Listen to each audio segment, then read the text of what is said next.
para pendiri bangsa ini luar biasa. Jadi ketika ada istilah Ibu Pertiwi, saya coba melakukan pendekatan bahwa memang bangsa ini sunatullahnya seperti manusia. Maka struktur tata negaranya itu persis manusia. Saya melihat bahwa MPR sebagai tempat mengambil keputusan, sebagai implementasi dari kedaulatan rakyat yang tertinggi itu seperti otak manusia. Dan yang terjadi sekarang ketika dimasukkanlah unsur-unsur lain yang diimplant, unsur-unsur lain yang namanya kapitalisme, liberalisme di dalam otak kita, maka terjadilah sesuatu dan itu menyebabkan fungsi otak berubah, diturunkan fungsinya menjadi MPR menjadi lembaga tinggi biasa. Akibatnya terjadilah diskoordinasi, disharmonisasi semua lembaga negara. Itu yang terjadi. Nah, satu-satunya jalan untuk menyelesaikan ini di dalam dunia kedokteran itu ada tindakan, itu adalah operasi. Operasi itu ada 3 jenis, operasi biasa, operasi urgent, dan operasi emergensi. Nah, dalam kategori kondisi sekarang dalam keadaan kedaruratan, maka kita harus lakukan tindakan operasi emergensi dalam posisi untuk menyelamatkan pasien yang saya analogikan sebagai Ibu Pertiwi tadi. Nah, setelah pasien kita selamat, barulah kita lakukan penyembuhan, ditata kembali bagaimana struktur tata negaranya, dikembalikan seperti atau cita-cita para pendiri dulu. Struktur tata negara yang menurut saya sangat luar biasa karena satu-satunya di dunia struktur tata negaranya seperti struktur manusia, itu Indonesia, tidak ada di negara lain. Itu barangkali yang harus kita lakukan dalam waktu dekat ini. Yang dimaksud struktur manusia itu gimana, Pak? Ya seperti tadi saya bilang, lembaga tertinggi MPR itu adalah pusat pengambilan keputusan sebagai pelaksana kedaulatan rakyat. Itu seperti otak manusia. Yang paling sederhana misalnya kalau kita digigit nyamuk, maka bermusyawarahlah otak di sana untuk mengambil keputusan apakah nyamuk itu dimatikan, apa dipergikan. Tapi yang sekarang yang terjadi dengan demokrasi yang dilakukan sekarang, one man one vote, tidak mungkin kalau dianalogikan sebagai manusia, pengambil keputusan ya yang jumlahnya banyak, apa itu tulang tidak bisa mengambil keputusan apa-apa. Itu yang terjadi. Maka sekarang kondisinya kalau saya ibaratkan pasien, Ibu Pertiwi ini sudah mengalami perdarahan otak. Jadi biar ditransfusi berapapun, ya otak kita sudah begitu banyak, tidak akan selamat. Jadi menurut dokter upaya penyelamatan ini dimulai dari mana nih? Ya mengembalikan fungsi MPR sebagai lembaga tertinggi negara. Artinya dengan cara apa? Ya mengembalikan Undang-Undang Dasar kita. Undang-Undang Dasar yang sudah mengalami kudeta, dikudeta oleh sekelompok orang yang itu untuk kepentingan asing. Dalam era perang asimetris ini sudah diganti. Sebetulnya Undang-Undang Dasar kita ini sudah diganti karena 89% itu sudah pasal baru. Dan yang menarik, supaya kelihatan tidak berubah, yang dulu adalah 16 bab 37 pasal, sekarang tetap. Tapi coba diteliti, babnya itu setelah bab 3 langsung bab 5, supaya kelihatan bahwa babnya tetap 16. Ini manipulatif, banyak penipuan.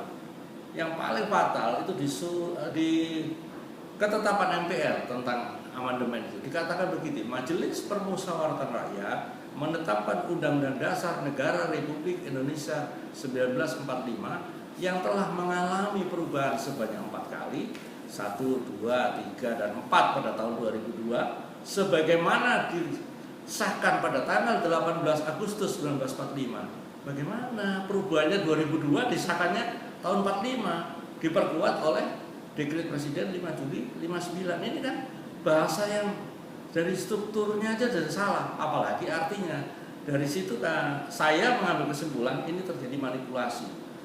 Jadi Undang-Undang Dasar yang tadinya sudah berubah total itu tetap pakai nama 1945. Ini penipuan dan ini harus diselesaikan dengan cara-cara yang harus dilakukan. Secara rinci kudeta itu tahapannya gimana itu?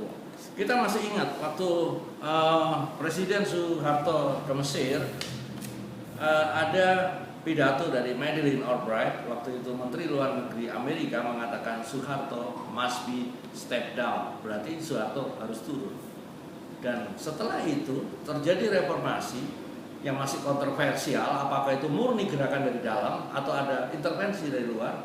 Madeleine Albright menjadi direktur dari satu LSM yang namanya National Democratic Institute. Itu yang melakukan membiayai, memfasilitasi perubahan Undang-Undang Dasar 45 milik kita yang dilahirkan oleh bapak-bapak bangsa pendiri negeri ini. Kemudian ada LSM yang dari dalam negeri yang namanya Center for Electoral Reform itu terlibat. Ya. Dan anehnya salah satu petinggi dari LSM itu sekarang duduk di KPU. Jadi saya mengambil kesimpulan sebetulnya setelah reformasi, setelah terjadinya amandemen terhadap Undang-Undang Dasar 45, semua produk ini sudah ditetapkan. Siapa presidennya, lembaga-lembaga negaranya sudah dibentuk. Jadi kalau ada pilkada, pilpres ini kan cuma alat untuk melegitimasi orang-orang mereka bahwa ini adalah pilihan rakyat. Sebetulnya mereka sudah tentukan. Jadi kalau ada calon lain di luar calon mereka itu cuma calon-calon pendamping. Itu hasil investigasi saya. Cara untuk kembali ke Undang-Undang 45 asli itu gimana, Dok? Sebetulnya MPR setelah melakukan amandemen itu mengeluarkan TAP MPR nomor 1 tahun 2002 untuk mengkaji ulang proses amandemen itu. Dan ini tidak dilakukan. Berarti ini mereka mengingkari ketetapan mereka sendiri. Nah, satu-satunya jalan ya tentu rakyat sebagai pemilik kedaulatan yang tertinggi harus menyelesaikan. Itu dengan cara apa? Ya tentu dengan cara bagaimana merebut kembali kedaulatan. Ya kalau dibicarakan baik-baik, MPR yang sekarang mau ya silakan. Tapi dalam satu pertemuan, Ketua MPR Saudara Zulkifli Hasan mengatakan kami sulit untuk kembali ke Undang-Undang Dasar 45. Lebih senang saya kalau rakyat menduduki MPR. Itu kan satu permintaan dan sekaligus tantangan buat rakyat. Nah tergantung rakyat mau menerima enggak ini keadaan seperti ini. Karena ini kan sebetulnya negara ini hanya milik orang-orang tertentu, sudah milik elit tertentu. Rakyat ini cuma dijadikan alat legitimasi aja mereka. Kita lihat partai-partai yang oligarki, ya kan, hanya dinasti-dinasti yang sebetulnya ini partai bukan milik rakyat. Partai ini milik pendirinya, milik ketua umumnya. Dan itu nasib bangsa ini 200 juta rakyat ini ditentukan oleh 9 pemilik partai yang ada di MPR. Itu aja sebetulnya. Sekarang ada 10 ya, berarti 10 pemilik partai. Dan nanti pemilu ini sudah didesain yang menang siapa. Jadi kalau kemarin KPU memutuskan hanya satu partai atau Kementerian Hukum dan HAM kalau tidak salah memutuskan satu partai lolos, ya memang itu sudah didesain untuk lolos. Gitu loh. Saya yakin ini semua hanya formalitas saja. Jadi menurut dokter apa jaminan bahwa kembali ke Undang-Undang 45 itu menyelesaikan carut marut dan krisis bangsa ini? Kita ingat ada Trisakti yang dilakukan, disampaikan oleh Bung Karno. Trisakti itulah berdaulat secara politik, berdikari secara ekonomi, berkepribadian dalam budaya. Ada 3 pasal yang ada untuk menentukan Trisakti, tapi sudah dirubah. Misalnya pasal 1 ayat 2 di dalam politik, yang dulu dikatakan bahwa kedaulatan ada di tangan rakyat dan dilaksanakan sepenuhnya oleh Majelis Permusyawaratan Rakyat.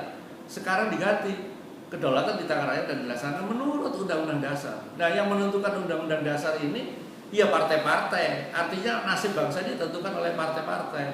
Gitu. Jadi kedaulatan rakyat sudah dirampok oleh partai-partai. Tentu rakyat sebagai pemilik kedaulatan harus merebut kembali apapun caranya. Nah, yang kedua tentang ekonomi itu di pasal 33 ada kata-kata efisien. Sehingga atas dasar pertimbangan efisiensi itulah maka seluruh BUMN harus untung. Padahal BUMN itu dulu dilahirkan untuk melayani rakyat, jadi untung rugi tidak ada masalah. Kemudian semua institusi yang tadinya berfungsi sosial menjadi badan usaha yang harus untung.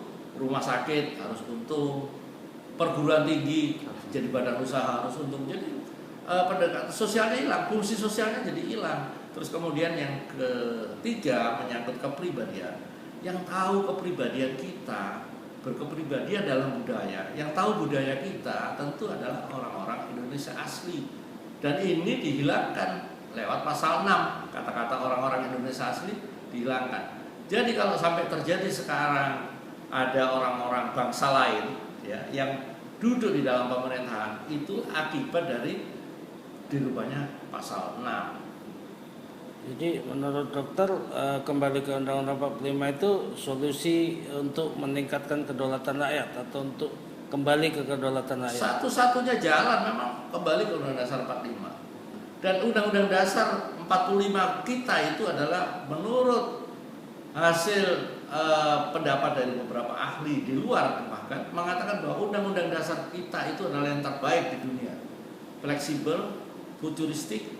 Jadi nanti kalau misalnya untuk mengikuti perkembangan harus dibuatkanlah undang-undang organiknya sebagai operasional karena ini hanya menyangkut hukum-hukum dasar. Tapi yang sekarang hasil amandemen itu operasional semua. Bahkan untuk kepentingan HAM, hak asasi manusia, itu ada berapa A.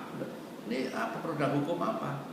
Pasal 20A, pasal 20B sampai ayat A, B, C ini sudah tidak betul menurut tata urutan dalam undang-undang. Jadi ini sangat manipulatif. Secara demokrasi itu kan menimbulkan pemimpin yang cukup lama. Bung Karno itu justru menjustifikasi presiden seumur hidup gitu. Di Undang-Undang 45 itu kan tidak membatasi itu. Ini gimana ini kalau kita kan bisa dibuatkan undang-undang operasionalnya. Undang-undang operasional kan bisa dibuat undang-undang kepresidenan, kan dibuat aturannya. Kan begitu bisa. Tapi tidak harus merubah undang-undang dasarnya. Kalau ini kan sudah terjadi kudeta. Menurut saya istilah yang paling tepat kudeta konstitusi. Himbauan dokter terhadap seluruh gerakan yang punya visi untuk kembali ini apa ini? Kembali ke Undang-Undang 45. Kita tidak punya arti apa-apa kalau tidak bersatu. Jadi tentu kita mesti kembali ke jati diri kita. Jadi Pancasila itu diciptakan oleh para pendiri. Kita masih ingat waktu itu apa dasar negara apa dalam sidang BPUPKI. Ya kita akhirnya menyatakan dasar negara Pancasila. Struktur tata negara seperti apa? Mau presidensial seperti di Amerika atau parlementer seperti di Eropa. Tapi para pendiri sepakat kita pakai sistem sendiri, sistem Indonesia, yaitulah MPR. Jadi ini sudah sempurna, kenapa kita mesti merusak sesuatu yang sudah sempurna? Mencoba-coba lagi dengan mengcopy paste beberapa undang-undang dari luar. Sekarang dibilang presidensial, tapi semua keputusan presiden harus persetujuan DPR. Sampai mengangkat pembantu presiden pun fit and propernya dilakukan oleh parlemen. Terus dikatakan bahwa kita negara kesatuan, tapi ada senator di situ. Ini kan alat untuk negara bagian untuk federal. Jadi banci ini sudah negara banci ini.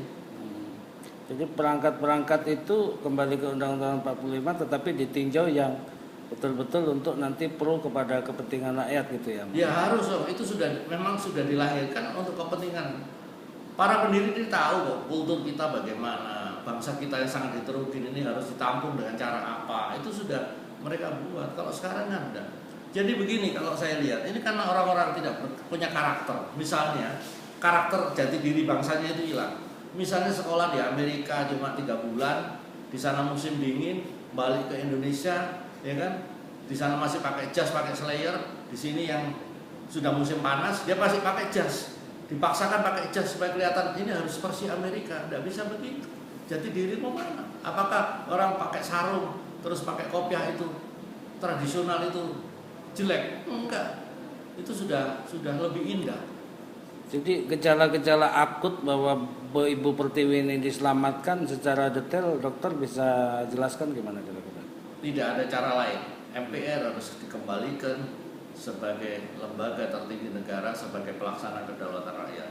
Dengan tugas utama minimal menetapkan 3 tahap. 1. Ketetapan MPR untuk menetapkan undang-undang dasar yang dipakai. 2. Menetapkan GBHN, garis-garis besar haluan negara. Yang ketiga adalah menetapkan mandataris.